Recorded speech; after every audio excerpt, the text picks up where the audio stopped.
out. There's a couple. I actually had a substitute teacher in high school, like 1 or 2 times that was Mr. Overturf, but we were not related. I'm sure you didn't get teased incessantly about him being your dad or whatever. I was getting teased about other stuff. There was no time.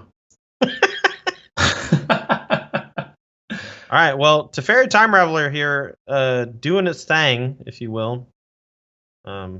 Keeping the counter spells from happening, and as well as just making sure that the Reclamation wasn't able to make a huge expansion explosion. But we might see a huge Shark Typhoon token.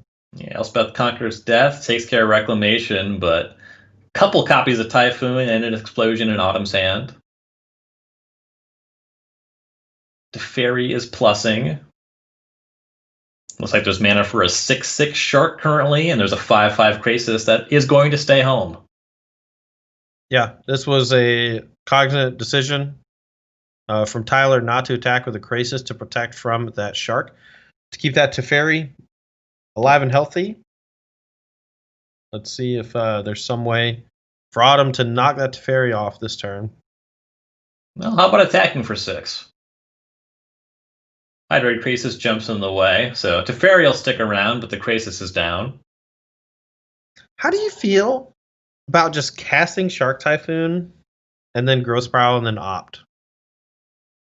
Just to go wide, because it feels like if you just keep cycling Shark Typhoon, there's a chance that it just they eventually just die.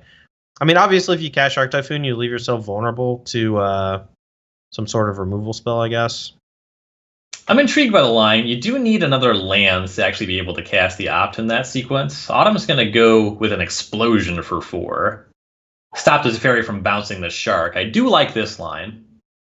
Yeah, I like that line too. I do agree with you, though. Casting Shark Typhoon is low-key cool as hell. I mean, I feel like you're supposed to cast it sometimes, but the first time that I cast it on stream, someone said that Seth Manfield or somebody was like, you should never, ever cast it. And then like I was just like, well, I think in this specific spot I should cast it, and so I did, and I won the game because of it. So take that. I thought for sure the story was going, this is how you learned to never cast it, but that's nice too. Okay. GG. I don't think you should ever really cast it or try as hard not to cast it if your opponent has Teferi Time Raveler in their deck. I mean, that is certainly fair, but what if they have like an overwhelming advantage already? And your only way to win is that Hail Mary Shark Typhoon clawing yourself back in the game. Because the Teferi static ability just shuts off your Wilderness Reclamations from doing much of anything. Oh, yeah. I mean, that's all reasonable. You see an Uro showing up for Anderson here. Not really a good segue from the word reasonable. That is a nice card. Autumn's going to pay 4 mana for a Growth Spiral, put in a Ketria Triome. You know how you make a Euro into a real nice card? How is that? Cast Dive Down on it. You know, I knew that was the answer. Nice. But I hoped that it wasn't. You have too much faith in me, Ryan. Nissa, who shakes the world, gonna wake up a Forest. Uro and Forest coming after Autumn Burchett here. They are on 13. There is 9 damage coming across. Autumn to 4.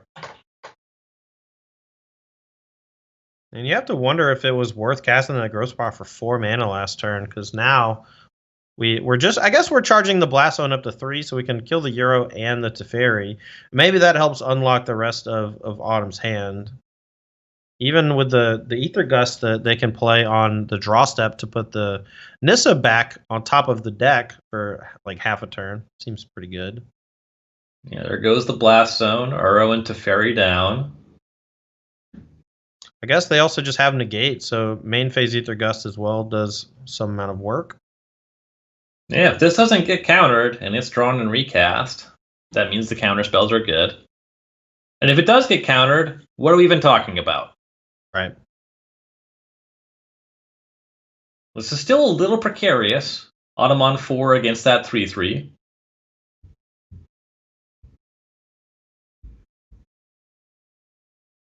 Plays a land. We see Brazen Borrower flying in on the end step. This could just end up trading with Shark Typhoon. This might not do it on its own.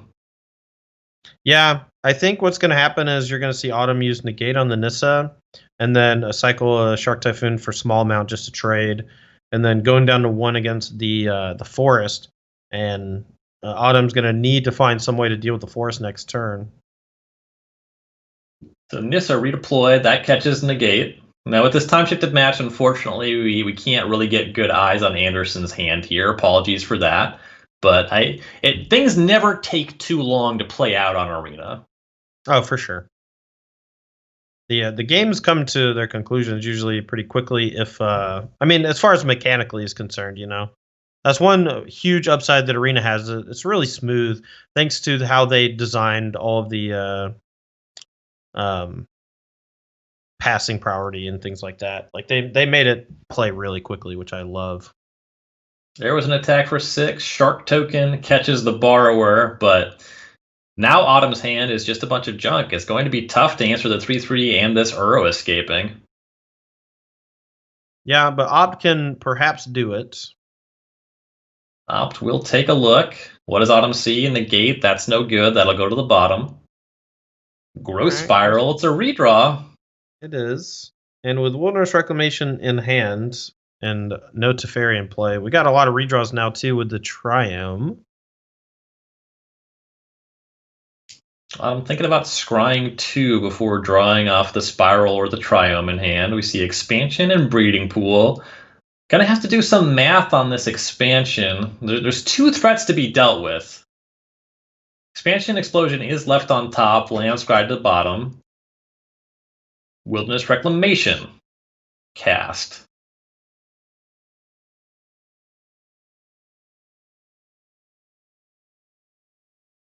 Ether Gust will target it. No, it's all. It looks like there is 3 mana up for this Mystical Dispute. Yeah, there wasn't a whole lot Autumn could really do about this. The only chance, I guess, is if the Fabled Passage can't get a basic land. But we'll find out pretty quick on that one. Yeah. There it is. It can. There's an island. That should seal game 1 in favor of Tyler Anderson's Bant Ramp strategy. There's going to sideboard. Autumn Burchett looking for some help. Just watching their side of it here. See Brazen Borrower, Questing Beast, Night Pack Ambusher, some creatures coming in here. Ways to pressure Teferi Time Traveler, you have to imagine. Yeah, just any way to hit Teferi is okay. The problem with stuff like the sweeper effect and the Scorching Dragonfire is that while they can potentially kill a Teferi that's minused, neither has the ability to kill a Teferi that pluses. And early in the game, if a Teferi sticks, it's almost always going to plus to kind of protect itself from any sort of burn shenanigans. But the Teferi Time Traveler is the card that matters the most by a lot in this matchup. Right. I don't think you have room for this sort of thing in a 75 card deck playing Team Reclamation, but this is a spot where theoretically you might be happy with a Fry. Yeah, I mean theoretically something like Fry could be okay out of the sideboard, but again, Scorching Dragonfire just does more work and more matchups is the idea. I'm just trying to be an optimist and highlight times where a Fry is theoretically playable. Right. I'm taking a look at an opening hand with 2 lands and a Growth Spiral. It's got some nice payoffs. There's Uro, there's Wilderness Reclamation, and they decide to keep.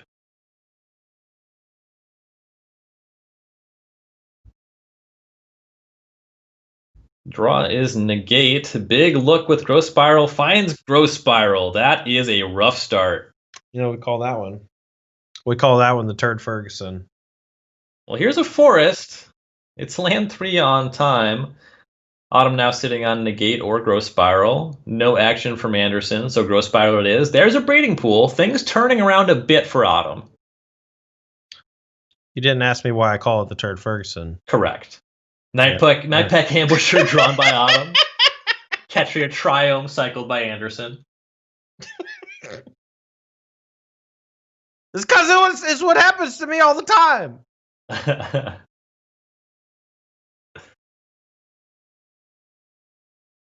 Well, I was feel that, like is that this like is that like a '90s SNL reference? That's Norm Macdonald playing Burt Reynolds on Celebrity Jeopardy. that is true. But also it was like my nickname for a long time. That's rough. Oh, I agree. Because I mean, when you have a name like Todd Anderson, and then there's someone who's got a joke name of Turd Ferguson, Oh it's like, wow, I totally missed that association. Now I'll never come forget. on. Well, it's a very stupid nickname, so my interest was low, but you kept talking Mm, about it, and now I'm tuned in. okay. Burchett has found some more lands. See land number 5, it's a fabled passage. And there's a mystical dispute to work with this Nightpack Ambusher. An Yeah, attempt at a 3-mana dispute. Looks like Autumn's going to fight over that. yeah, it seems like a pretty good spot to fight. The fact that Tyler's using Mystical Dispute here means that the likelihood of them having a different counterspell is pretty low, and they would need a second copy of Mystical Dispute to be able to win that battle. And now Autumn just is in a huge commanding lead. Could even go like Reclamation into commence the end game and hold up negate still. It's just an absurd amount of swing in the last couple turns. And you're really seeing why these decks play 27, 28 lands, because as long as they hit their lands, their cards are just so incredible. Yeah, and Autumn even missed 1. You know, things Right. might have gotten precarious if it was 2, but they just came off the top from there. Teferi Time Raveler now for Anderson, but that's looking too little too late. Autumn might not even counter it. You saw they first looked at commence the end game. Yeah, I would slam commence the end game because it's effectively a counterspell that draws 2 cards. Because the Teferi just has the minus on the 5/5 at this point, or else the Tyler's just dead. Now, with Right? that said, I don't think that Tyler had a land draw to play, but there's a small chance that if they did, they would have like Shatter the Sky or something. But I think that they're just naturally hitting their 6 this turn.